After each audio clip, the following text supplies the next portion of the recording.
fast forward to kind of where we are now, looking back over the last nearly 18 months now, obviously it's been a challenge for everybody in some shape or form. Tell me about how it's affected your business, how it's affected you.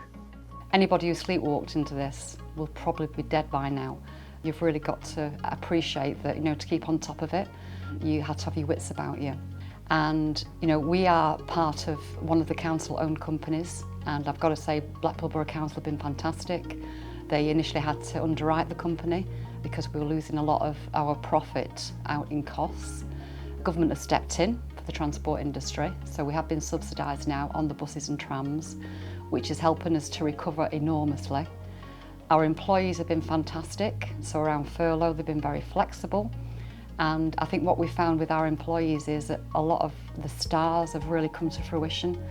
People have multi-skilled, they've diversified, they've turned up and done things that they would never be expected to do normally. What would you say is one of the biggest challenges then out of all those? What is there anything that stands out as one? The biggest challenge has been really keeping positive about the future and really getting people to believe that this is going to end, and that when it ends we're still going to be here and that we're going to be building back better. I know it's a bit of a cliche that, but to me it's about being more visionary.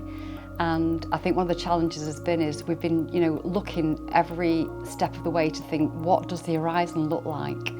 And suddenly, about 12 months ago, the clouds started to part, and we realised that, well, because of the climate change and because of the fact that, Blackpool is such a healthy coastal resort, we've got an opportunity here to do something different.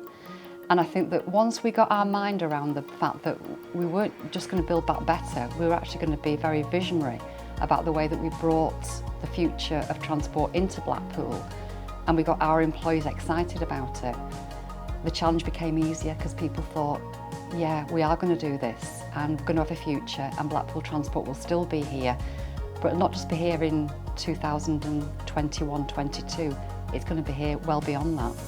And that's been a real good learning lesson for me about how it can be done, where you've got to take a lot of emotion into consideration, because it's been a very emotional time for a lot of people. But we've done it, and people are coming out of this saying, wow, I'm so proud that I'm still working for Blackpool Transport, and look what the future looks like. It's going to be brilliant.